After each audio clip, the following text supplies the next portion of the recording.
ദാഹിച്ചിട്ടാണ് നായി നാവ് പുറത്തേക്കിട്ടതെന്ന്, ദാഹിച്ചിട്ടാണ് ഈ നായി ഇങ്ങനെ ചുറ്റുന്നതെന്ന് ആ വ്യഭിചാരി പെണ്ണിന് മനസ്സിലായപ്പോ അവൾ എന്താക്കിയറിയോ?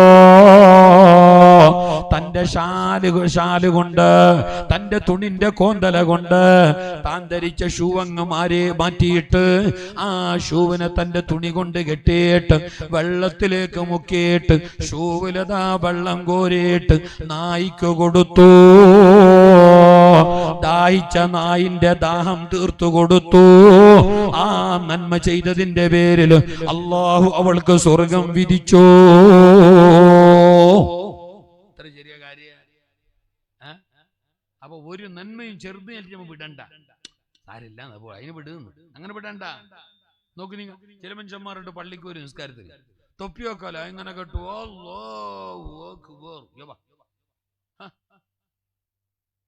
തൊപ്പി ഇഷ്ടം പോലെ ഉണ്ട്.